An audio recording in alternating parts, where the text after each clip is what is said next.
श्री तारतम सागरको नेपाली स्वरूप खुलासाको 16औं प्रकरण। तुलनात्मक दृष्टिकोण। ब्रह्मात्माहरूलाई जागृत गर्नका लागि यो भनी नै छ, तर संसारका सबै जीव पनि यो ब्रह्मज्ञान सुन्ने छन्।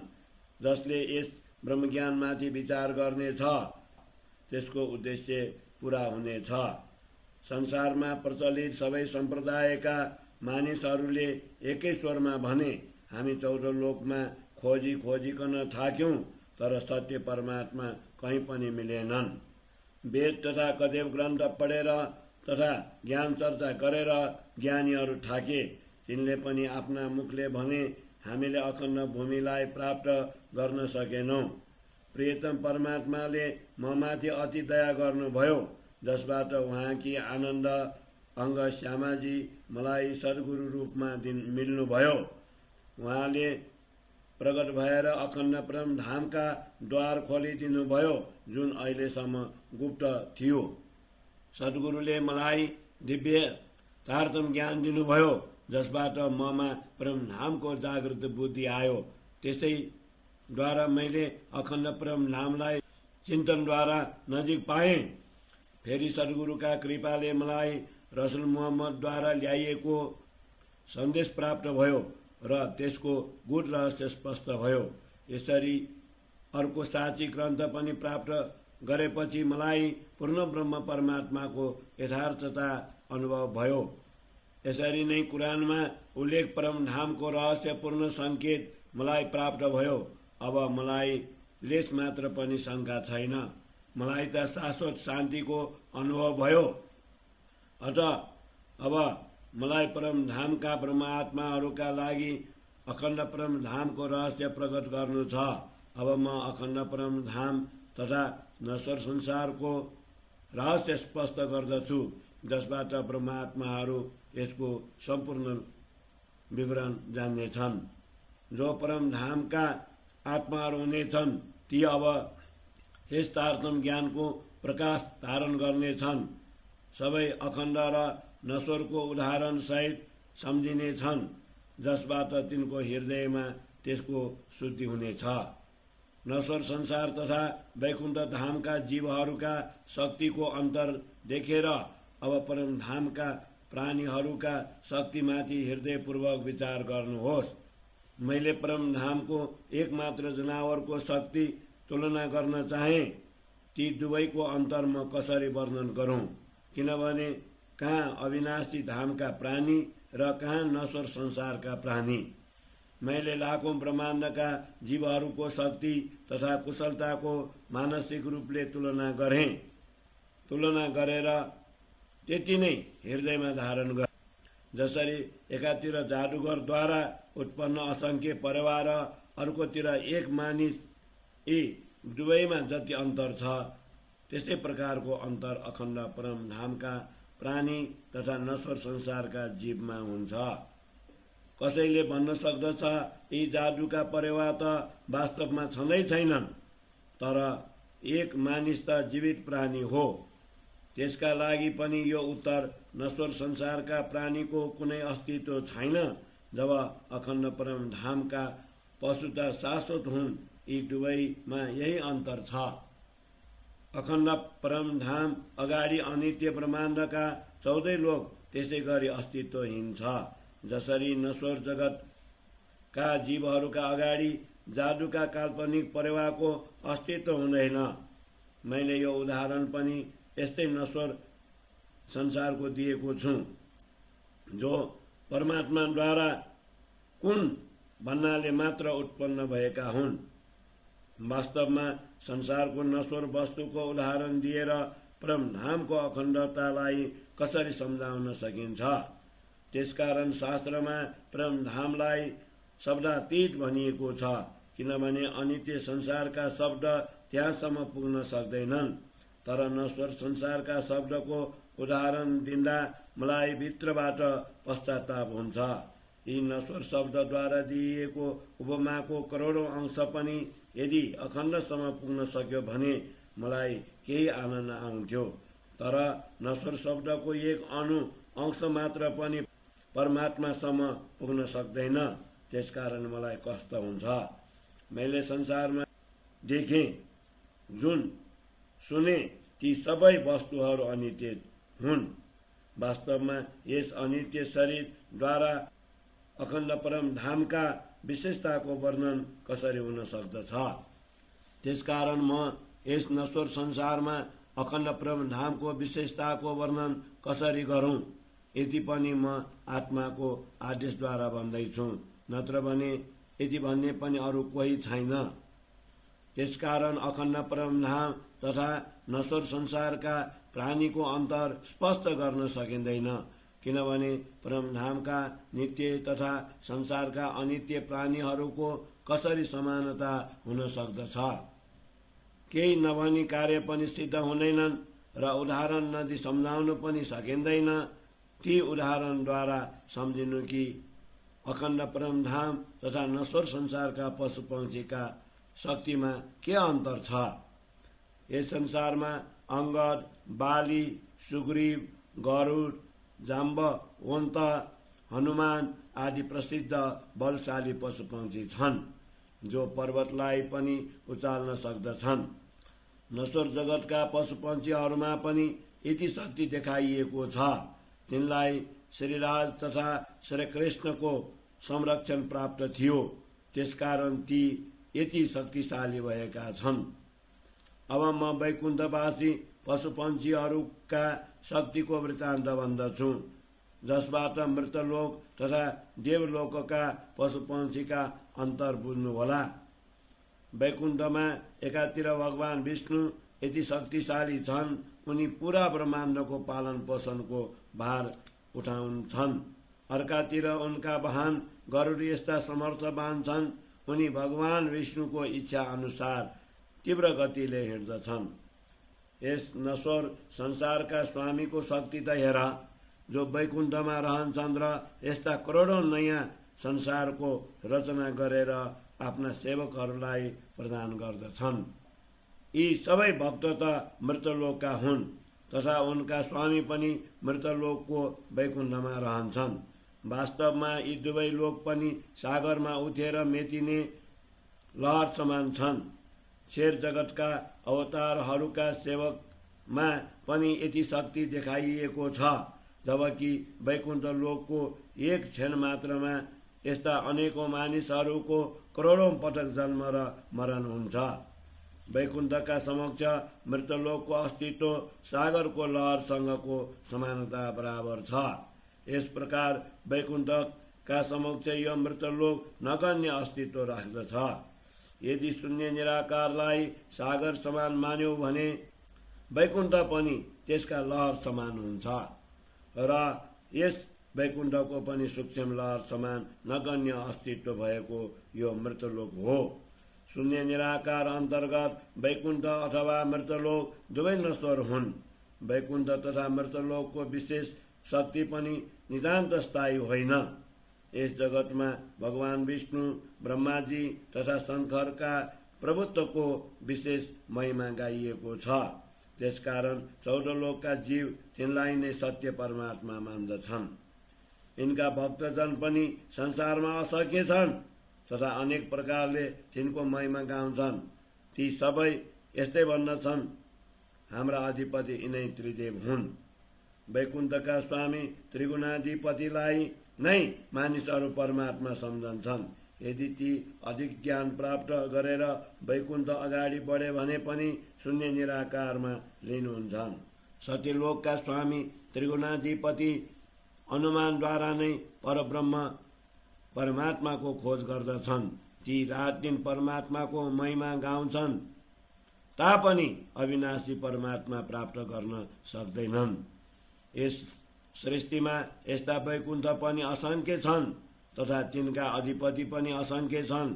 तिनले अविनाशी परमात्माको गुण गाएर पनि पार पाएनन् र अनन्त परमात्मालाई नेति नेति भने। करोडौं वैकुण्ठाधिपति अक्षर ब्रह्मका सामर्थ्यलाई देखेर तिनको महिमा गाउँछन्। यसरी तिनले अनेक प्रशंसा गरे तापनि तिनका भ्रमको आवरण हटेन।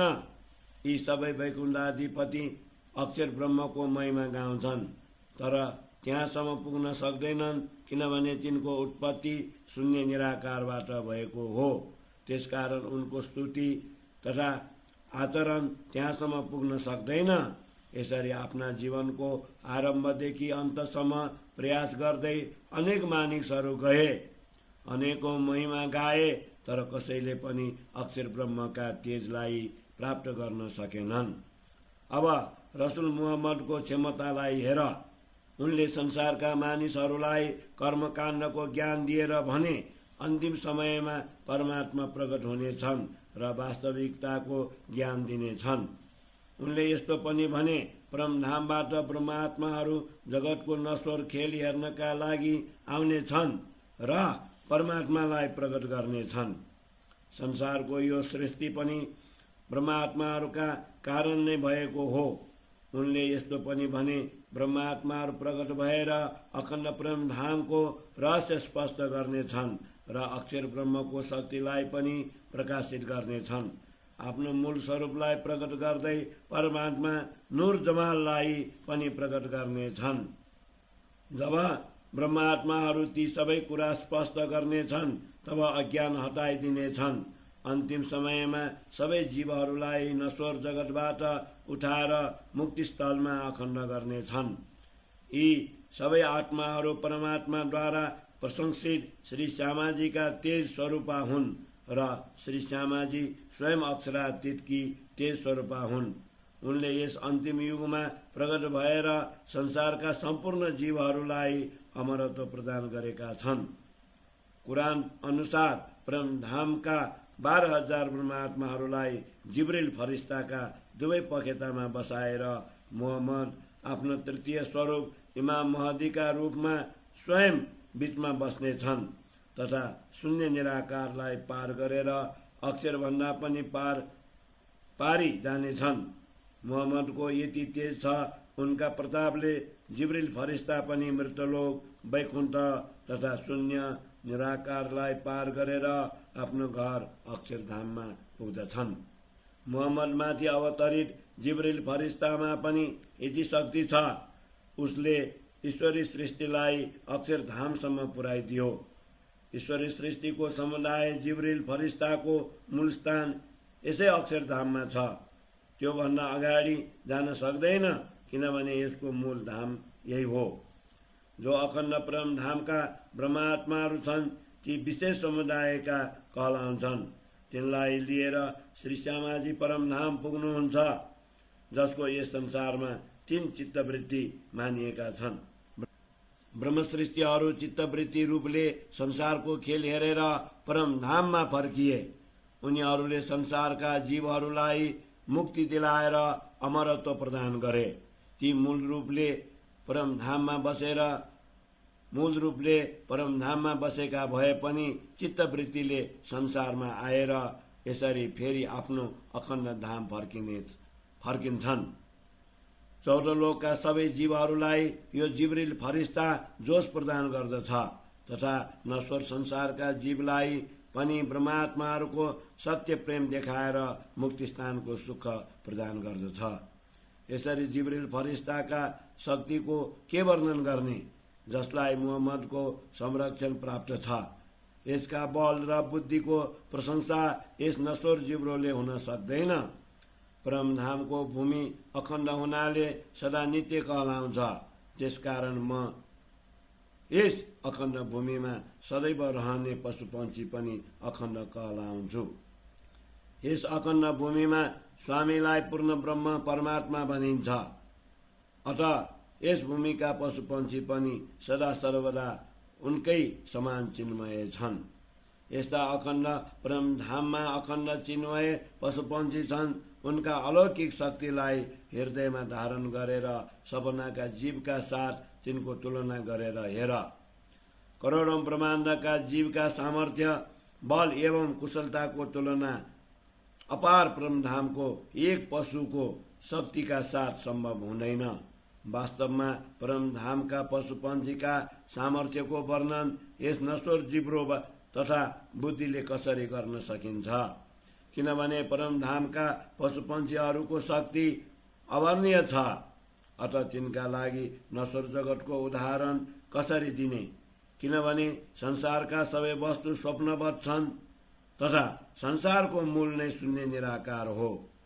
परमधामका पशुपन्छीहरूको शक्ति त शब्दातीत छ, किनभने ती सबै साँचा शूरवीर छन्। तिनका शक्तिको चर्चा यस नश्वर संसारमा कसरी गर्न सकिन्छ? सत्य र असत्यको अन्तर मुखबाट कहिले भन्न सकिन्न। सत्य परमात्मा तथा असत्य संसारलाई एकै तुलामा कसरी जोख्न सकिन्छ? यसै गरी वैकुण्ठ तथा अक्षरधामको अन्तर पनि कसरी भन्न सकिन्छ? वास्तवमा नश्वर जगत तथा अविनाशी धाम र परमात्माको सम्बन्ध नै कस्तो छ? अक्षर ब्रह्म यति समर्थ छन्, उनी करोडौं वैकुण्ठ र मृत्युलोकलाई पल मात्रमा उत्पन्न गर्दछन् र आफ्नो तेजोमय दृष्टिले हेर्दा हेर्दै अर्को क्षणमा लय गर्दछन्। वैकुण्ठ आदि लोकका अधिपति स्वयंलाई अनादि मान्दछन्, तर अक्षर ब्रह्मको एकै पलमा यस्ता अनेक वैकुण्ठको उत्पत्ति तथा लय हुन्छन्। अक्षर ब्रह्मको इच्छा मूल प्रकृतिले करोडौं ब्रह्माण्डलाई उत्पन्न गरेर लय गर्दछ। अक्षर ब्रह्म पनि यति सामर्थ्यवान छ, उनको एक पलको चतुर्थ अंश मात्रको संकेतले यो कार्य हुन्छ। असत्य वस्तुको अस्तित्व नै हुँदैन र सत्य स्वतः प्रमाणित हुन्छ। त्यसकारण अखण्ड परमधाम तथा स्वप्नमय संसारको तुलनामा कुन उपमा दिनु? यस प्रकार परमधामका पशुपन्छीको शक्ति अतुलनीय छ।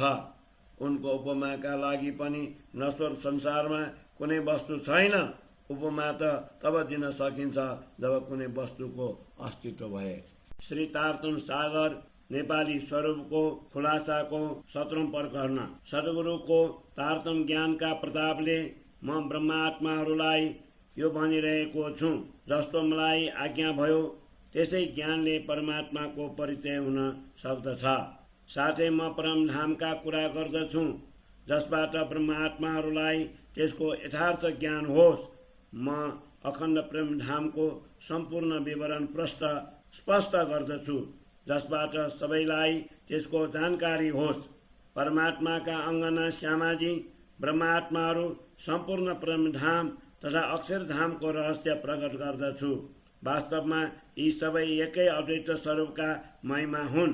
परमात्माद्वारा प्रशंसित श्यामाजी उनैको तेज स्वरूपा हुनुहुन्छ र ब्रह्मात्माहरू श्यामाजीका किरण हुन्। यी परमधाममा सधैँ अद्वैत स्वरूपमा छन् र सबैमा यसै अद्वैतको प्रकाश व्याप्त छ।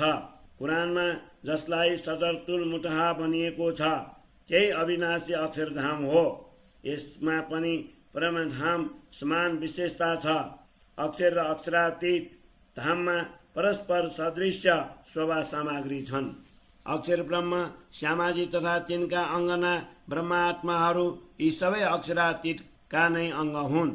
यसै गरी वन, उपवन, यमुनाजी, हजुर कोसर ताल आदि परमधामका यी सबै सामग्री अक्षरातीत परमात्माको प्रभुत्वका नै महिमा हुन्।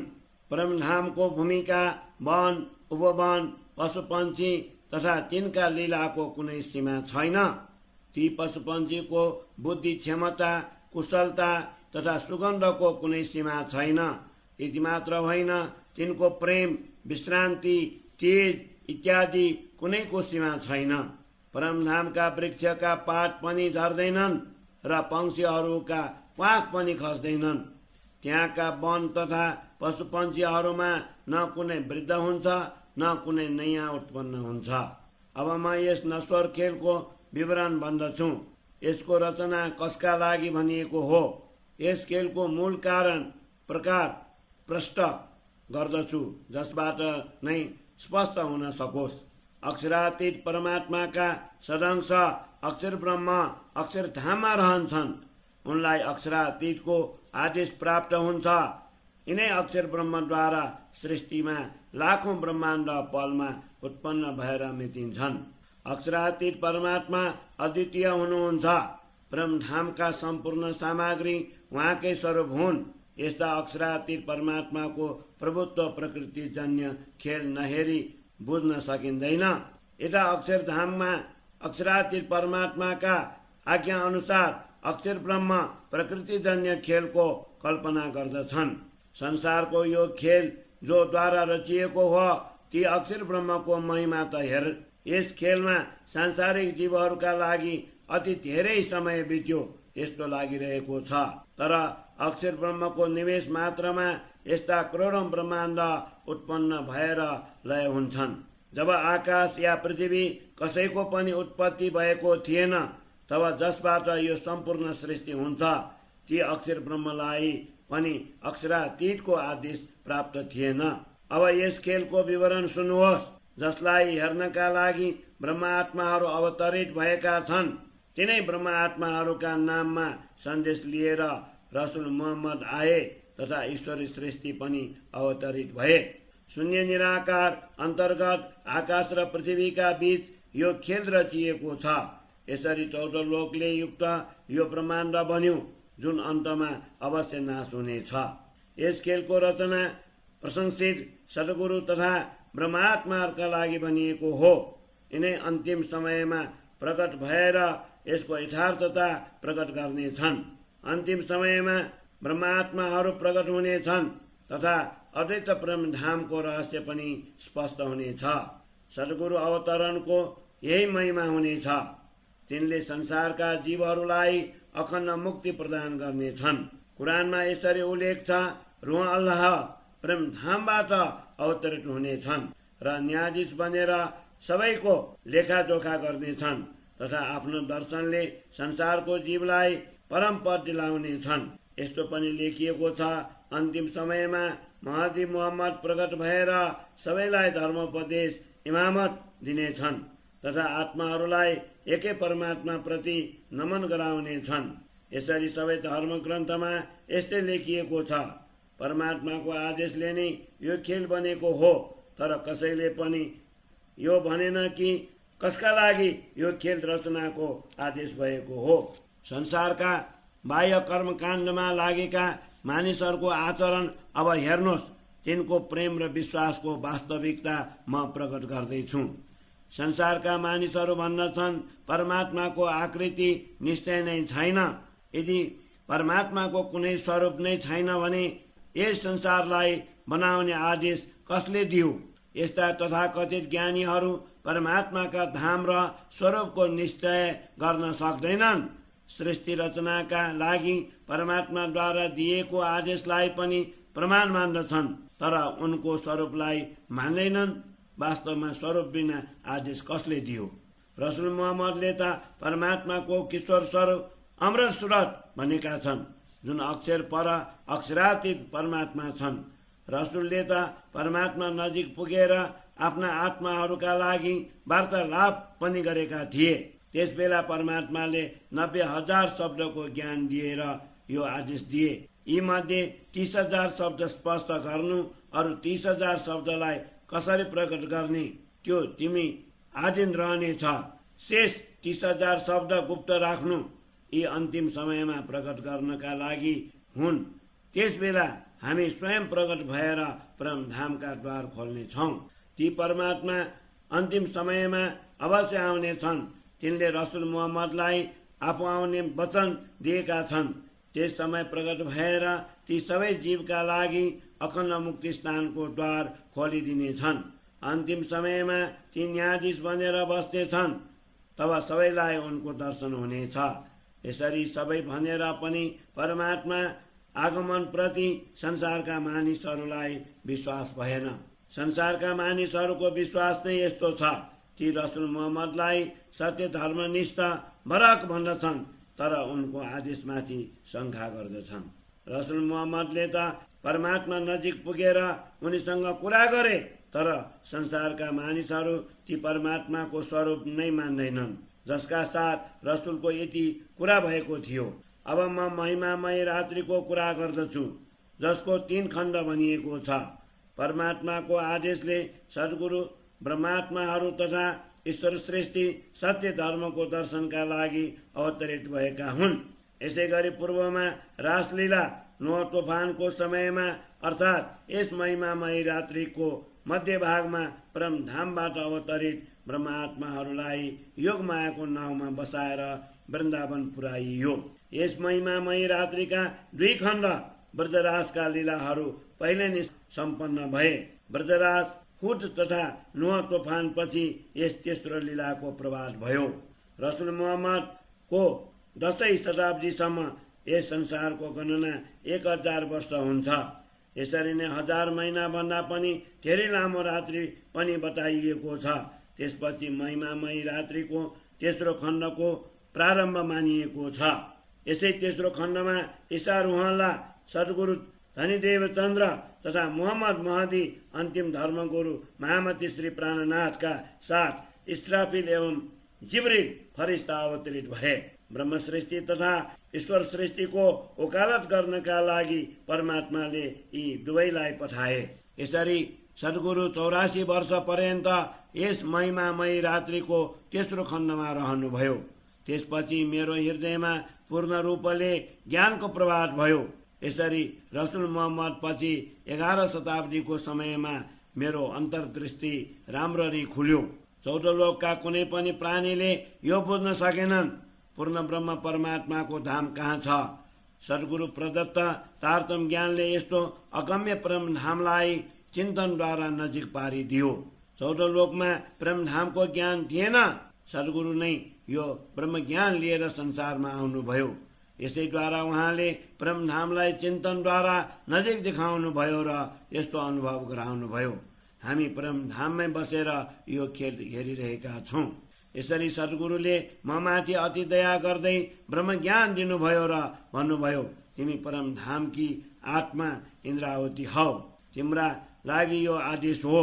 ब्रह्मात्माहरू संसारको अज्ञानमय खेलमा अवतरित भएका छन्। ती सबै आएर तिमीसँग मिल्ने छन्। तारतम ज्ञानद्वारा तिनको हृदयलाई निर्मल बनाएर तिनलाई परम धाममा जागृत गर्नु। जब मैले सद्गुरुको यो आज्ञा हृदयपूर्वक शिरोधार्य गरेँ तब उहाँ म माथि अति कृपालु हुनुभयो। उहाँले मेरो हृदयमा बसेर कुरानमा निर्दिष्ट यथार्थ ज्ञान, हकीकत र पूर्ण परिचय मार्फतका सांकेतिक रहस्य स्पष्ट पारिदिनु भयो। सद्गुरुका ज्ञानले मलाई परम धामको जानकारी भयो। परमात्मा साथ मेरो सम्बन्ध पनि स्पष्ट भयो। अब परम धामका आत्माहरू मसँग मिल्न लागे। तिनलाई म परम धामको अमूल्य धनका सम्बन्धमा जानकारी गराउँछु। ब्रह्मात्माहरूका यी कुरा वेद तथा कदेवमा पहिलेदेखि नै संकेत रूपमा लेखिएका थिए। म तिनै कुरालाई प्रकट गर्दैछु, जसको रहस्य सद्गुरु प्रदत्त तारतम ज्ञान र रसुल मुहम्मदको कुरानद्वारा स्पष्ट भयो।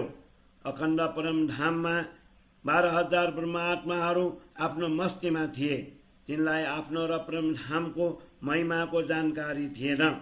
आनन्दमय परम धाममा तिनलाई सुख दुःख र विरह मिलनको कुनै अनुभव थिएन। यहाँसम्म कि तिनलाई महान परम धाम परमात्मा तथा आफ्नो पनि जानकारी थिएन। ब्रह्मधाममा ब्रह्मात्माहरूलाई स्वामी तथा सेवकको जानकारी थिएन। अद्वैत भूमिमा सानो ठुलोको भेद कसरी हुन सक्दछ?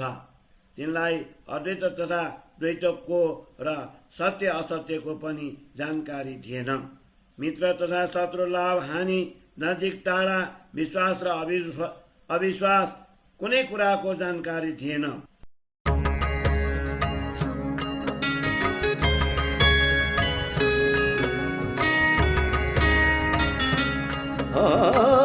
लाडलिया लाहूत की जाके असल चौथे आसमान, बड़ी बड़ाई की जाकी सिफत करे सुबह। लाडलिया हो लाडलिया, लाडलिया लाहू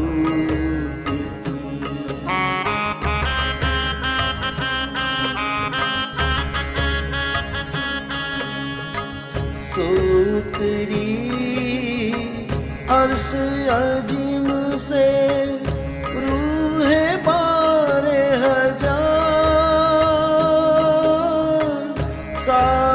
सेवक मलायक, साथ सेवक मलायक, पावे दुनिया सब दीदार। लाडलिया लाहूत की, लाडलिया लाहूत की।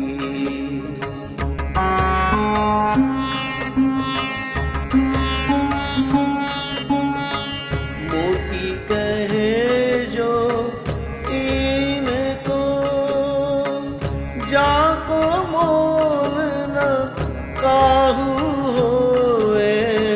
मोती कहे जो इनको, जाको मोल न काहू होए।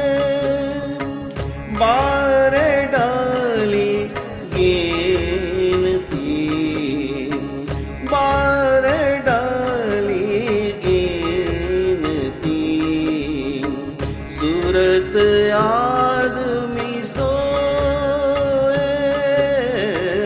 लाडलिया लाहूत की, लाडलिया लाहूत की।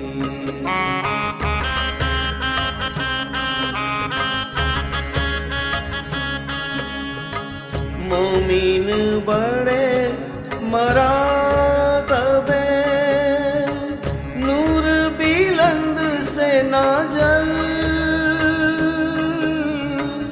इनो काम हाल सब नूर के, इनो काम हाल सब नूर के।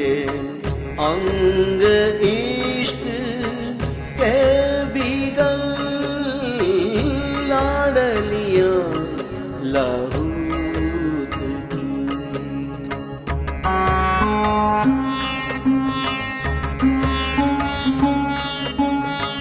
खुदा देवे शायदी खुदा की, और ना किन करे बयान फुरमावे हुक्म। लायक पूजने के सोए। लाडलिया लाहूत की, लाडलिया लाहूत की।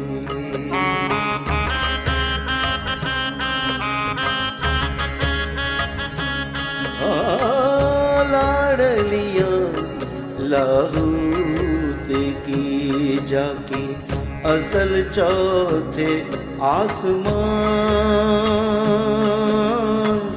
बड़ी बड़ाई की, जाकी सिफत करे